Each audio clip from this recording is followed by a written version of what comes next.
Hi everyone, welcome to the channel. Our special guest, as always, is the man from the Bank of Montreal, a mortgage specialist, Assad Naeem. He's going to give us his knowledge on the difference between variable mortgage and fixed mortgage, how it works, especially so we're going at the moment, we're in October 2023.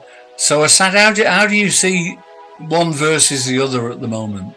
Well, to be honest, I'm going to try to break this down to the simplest form possible because there are a lot of people who are now wondering what they should go for, and a lot of them don't know the difference. We'll start off with a fixed.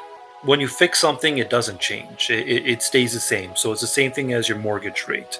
When you get a fixed mortgage rate, despite where the rates go in the future, if they go up or if they go down, your rate will stay the same, meaning the amount of principal and interest that you pay on your mortgage every month stays the same. That doesn't change.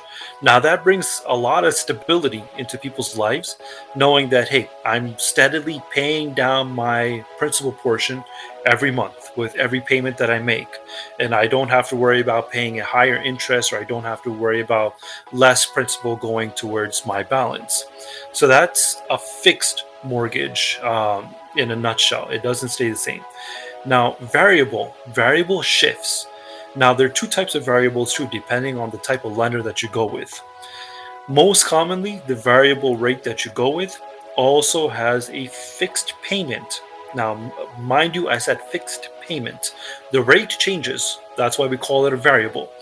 Now, the way the rate changes is if the prime rate changes, if the prime rate goes up, or if the prime rate goes down, your mortgage rate, the rate that is attached to your mortgage loan, that will change.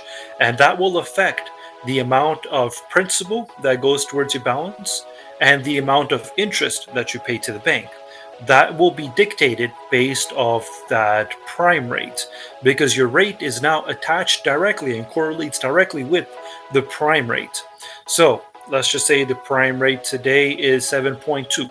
If the prime rate goes up tomorrow, then your mortgage rate will go up tomorrow too, meaning you will pay more interest every month and less will go towards your principal every month.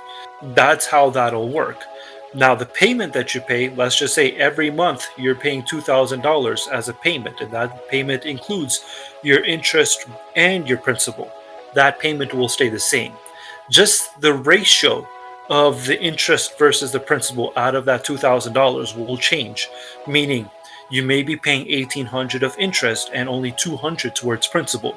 And if the rate goes up, then you may be paying 1,900 in interest and 100 towards principal. And if the rate goes down, then maybe you pay 1,500 of interest and 500 towards principal. Wow. But that payment of 2,000 will always stay the same. Now, there are institutions out there who don't keep that payment fixed. That payment changes along with that change in variable rates. So what they try to do is keep your principal portion of that payment fixed, and the interest portion that you pay, it changes according to the prime. So with that same example of $2,000 that you're paying every month, if the prime rate goes up, your payment of $2,000 may go up to maybe 2,100, 2,200. So the principal portion that you're initially paying stays the same, and just the interest portion that you pay fluctuates. That, in my opinion, is a very dangerous position to be in, because that doesn't bring any stability into your life, because you never know if prime rates go up tomorrow, your monthly payment may go up tomorrow as well. But in a nutshell, that's the difference between variable rate and a fixed rate, and the different types of variable rates you can have as well. In my professional opinion, being in today's climate, I would suggest anyone to go for a fixed 3-year term, because we expect for all the dust and smoke to settle within the next 2 to 3 years. So people who are going to come up for renewal after 3 years would be in what we call the average rate at that time, and would probably get the best rate possible and allow them to ride out this mess without changing their principal and interest and payment factors. Good. And you can always advise people. I know you do advise people on, in your professional opinion, which way is the safest and best way to go in the current market, because the current market is up and down all over the place, and we don't know, do we, if rates are going to change again? They might not, but they might. You never know. And here we are at the beginning of October 2023, and that's the situation we find ourselves in. Okay, well, thank you for that as well, Assad, and we'll talk to you this time next week, buddy. Have a good week.